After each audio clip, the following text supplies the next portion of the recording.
नमस्कार दोस्तों, मेरा नाम है दीक्षा शर्मा और मैं प्रोफाउंड राइटर्स की एक लेखिका हूं।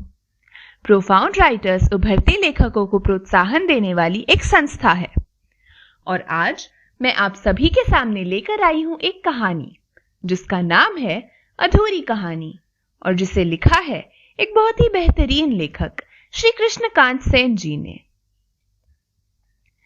रेहान और नायरा आज सुबह से ही एक दूसरे से बिल्कुल भी बात नहीं किए थे। आज तो कुछ भी खाना पीना भी नहीं हुआ था। रेहान अपना बैग पैक कर रहा था। दोनों चुप होने के बाद भी थोड़ी ही सही मदद कर रहे थे। दोपहर होने को आई थी पर बोले नहीं थे अब तक कुछ भी। समय कुछ 1 बजे के अपराह्न था। रेहान बोला, जा रहा हूं मैं। बैग उठाकर जाने लगा। नायरा अभी भी चुपचाप थी।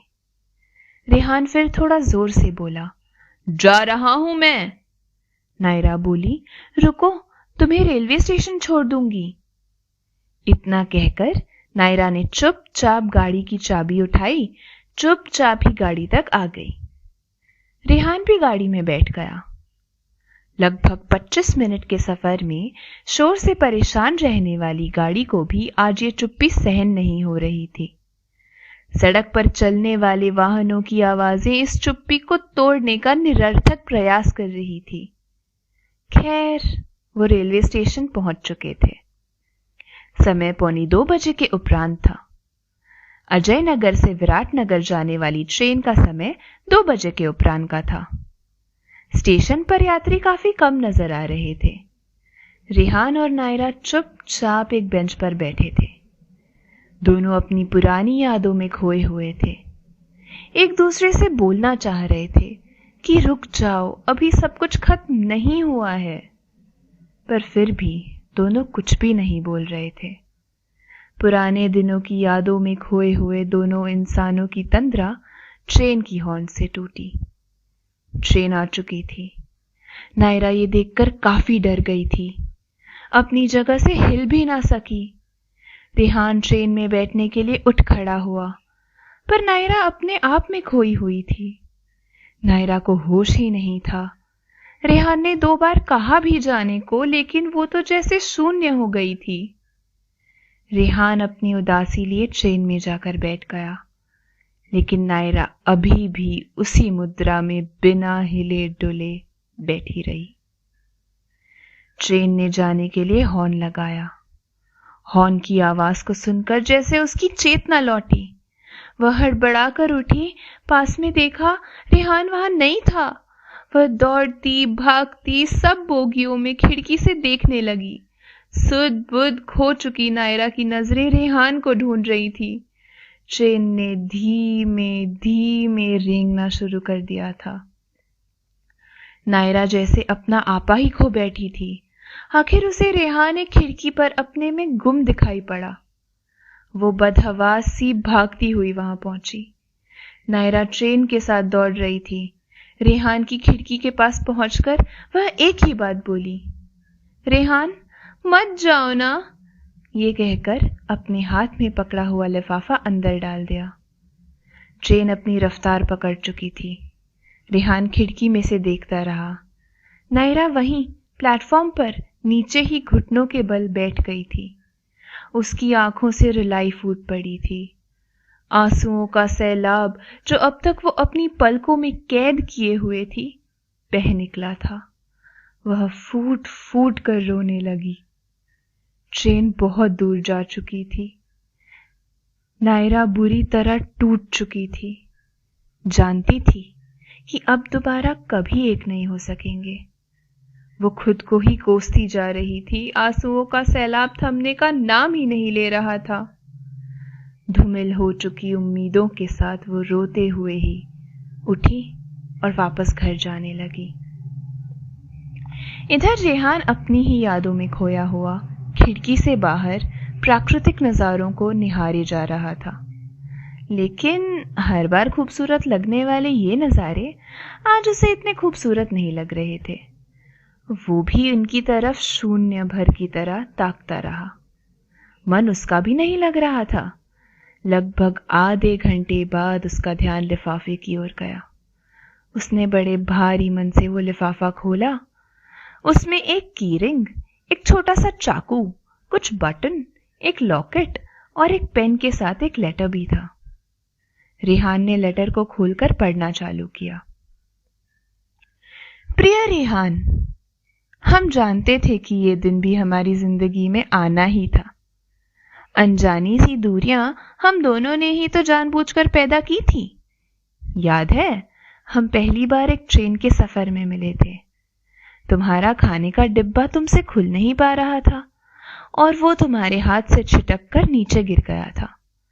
सारा खाना बर्बाद हो गया था। तुमने अगले स्टेशन से कुछ लिया भी था, पर तुम्हारी आदत नहीं थी बाहर का कुछ भी खाने की, इसलिए तुम वो भी रख कर बैठे हुए थे। मैं तुम्हें देखकर समझ गई थी। हमेशा खुद में खोई रहने वाली मैं तुम्हें देखकर ना जाने क्यों मेरा मन पिघल गया और मैंने बात करने के लिए पहल की। तुम्हें अपना खाना दिया जिसमें दही और कुछ पराठे थे, और जो स्टेशन से लिया था तुमने वो मैंने खाया। तुमने खाने की तारीफ भी की। वाह, एकदम झक्कास पराठे थे। हालांकि ये तारीफ थोड़ी अजीब थी। समझ गई थी मैं कि तुम्हें तारीफ करना नहीं आता, लेकिन बातों ही बातों में हमें पता चल गया था कि हमारा कॉलेज एक ही है। तब से हमारी पहचान शुरू हुई थी। मैंने हैदराबाद में रूम ले लिया था, लेकिन तुम्हारा तो हॉस्टल था। लेकिन 4 दिन बाद ही तुमने रैगिंग से परेशान होकर हॉस्टल छोड़ दिया। तुमने रूम भी लिया उसी मकान में जहां मैं रहती थी। तुम रोज बाहर जाते खाना खाने को, लेकिन आते तब तुम्हारे चेहरे पर शिकन महसूस होती थी। मैं समझ रही थी कि तुम बाहर का खाना नहीं खा सकते थे, इसीलिए मैं भी अब रोज से थोड़ा अधिक खाना बनाने लगी थी। हालांकि ज्यादा नहीं होता था, लेकिन बाहर का खाकर आने के बाद तुम्हें थोड़ा तो सुकून मिलता ही था। तुम जब खाना खाते थे तब तुम्हारे चेहरे पर एकदम मासूम बच्चे की तरह मुस्कान नजर आती थी। इतनी मासूमियत में मुझे सच्चाई दिखाई देती थी। अब ये रोज का ही हो गया था। मैं तुम्हें भी खाना बनाना सिखा रही थी और तुम भी पूरे मन से सीख रहे थे, पर पता भी नहीं चला कि इन सब के बीच में प्यार कब हो गया।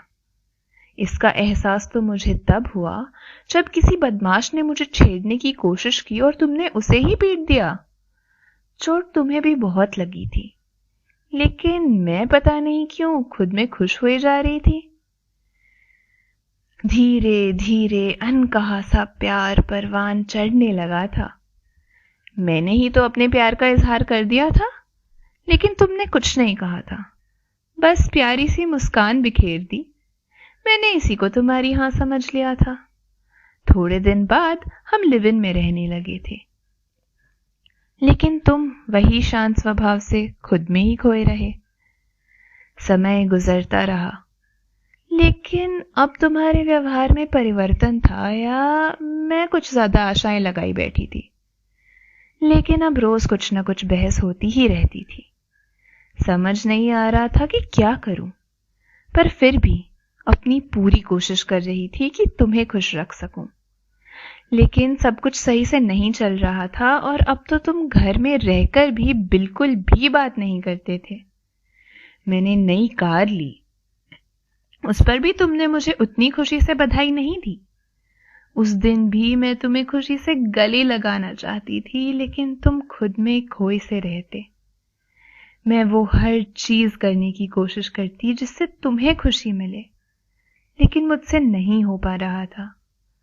परसों तो हद ही हो गई जब तुम्हारा पसंदीदा खाना बनाने के बाद भी तुमने उसकी तरफ देखा भी नहीं। मैं बात भी करने गई तो तुम मुंह ढककर सो गए। मुझे मालूम था कि देश में वित्तीय संकट के कारण तुम्हारी नौकरी चली गई थी, लेकिन तुम मुझे कुछ भी नहीं बता रहे थे। पहले शाम को 6 बजे घर आने वाली तुम रात को 10 बजे तक आते थे।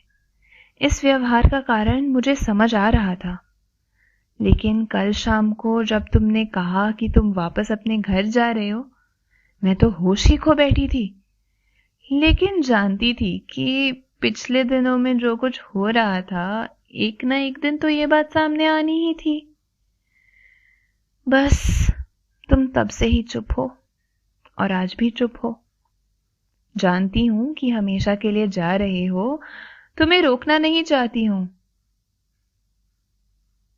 काश तुम ही एक बार मुझसे पूछ लेते, लेकिन तुम तो कुछ बताते भी नहीं हो। कहना चाहती थी मैं कि मुझे भी साथ ले चलो, पर कुछ कह भी नहीं सकती। मालूम है जब तक तुम इसे पढ़ोगे बहुत दूर जा चुके होगे, लेकिन अब वापस लौटकर मत आना, क्योंकि अब लौटकर वापस गए तो मैं बिल्कुल नहीं जी सकूंगी। अभी इतनी ज्यादा बिखरी नहीं हूं मैं, समेट लूंगी खुद में खुद को, अपने आप में रहना सीख लूंगी। लेकिन अब यदि तुम वापस लौट कर आए और फिर चले गए तो टूटकर बिखर जाऊंगी मैं, समेट नहीं सकूंगी खुद को तब। इसलिए अब तुमसे यही गुजारिश है कि अब लौटकर कभी वापस मत आना। मैं अगर कोशिश भी करूं तुमसे मिलने की कभी, तो बता देना कि रेहान नहीं है यहां, मैं तो कोई और हूं। रेहान, जानती हूं याद बहुत आएगी, लेकिन वापस लौटकर मत आना। कहीं मिल भी जाऊं गलती से तो पहचानने से इनकार कर देना, इससे ज्यादा अब टूटना नहीं है मुझे। प्लीज रेहान, अब वापस मत आना। नायरा। पत्र पढ़कर रेहान की आंखों से भी झरना बह निकला। ट्रेन अपनी गति से दौड़ रही थी, यादें पीछे छूट रही थी। हम आशा करते हैं कि आपको भी ये कहानी इतनी ही पसंद आई हो जितना हमें आपको ये सुनाने में आई। तो अगर आपको ये कहानी पसंद आई तो जरूर हमारे चैनल को सब्सक्राइब कीजिए, इस वीडियो को लाइक कीजिए, कमेंट कीजिए और अपने दोस्तों के साथ शेयर कीजिए।